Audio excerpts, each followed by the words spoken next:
একজন লিবিয়ান যুবক, নাম তার আমির, সৌদি আরব যাচ্ছিল হজ করার জন্য। যেই মাত্র সে এয়ারপোর্টে পৌঁছালো, তার নাম নিয়ে নিরাপত্তা সংক্রান্ত একটি সমস্যা দেখা দিল। নিরাপত্তা বাহিনীর লোকেরা তাকে বলল, একটু অপেক্ষা করো, আমরা চেষ্টা করছি সমস্যাটা সমাধান করতে। এই সময়ে অন্য সব হাজিরা তাদের প্রক্রিয়া শেষ করে প্লেনে উঠে পড়ল, আর প্লেনের দরজা বন্ধ হয়ে গেল। কিছুক্ষণ পর সমস্যা ঠিক হয়, কিন্তু পাইলট দরজা খুলতে রাজি হলো না।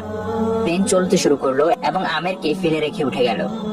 অফিসার তাকে সান্ত্বনা দিয়ে বলল, মন খারাপ করো না, হয়তো এটা তোমার কপালে ছিল না। কিন্তু আমেরের ছিল অটল বিশ্বাস।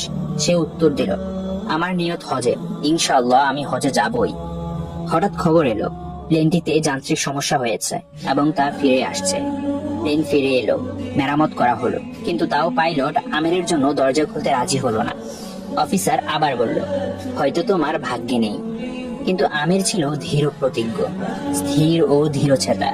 সে বলল, আমার নিয়ত হজের, ইনশাআল্লাহ আমি হজে যাবই। প্লেন আবার উড়ে গেল। কিছুক্ষণ পর আরেকটি খবর এলো, প্লেনে আবারও সমস্যা হয়েছে।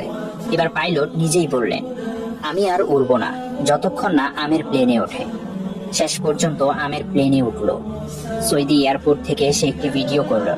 তার আনন্দ ছিল বর্ণনার বাইরে। আল কাহার, এটি আল্লাহর সুন্দর নামসমূহের একটি। এর অর্থ, তিনি কারণগুলোকেও পরাস্ত করেন। আপনার জন্য সব নিয়ম ভেঙে দিতে পারেন, কেবল আপনাকে সন্তুষ্ট করার জন্য।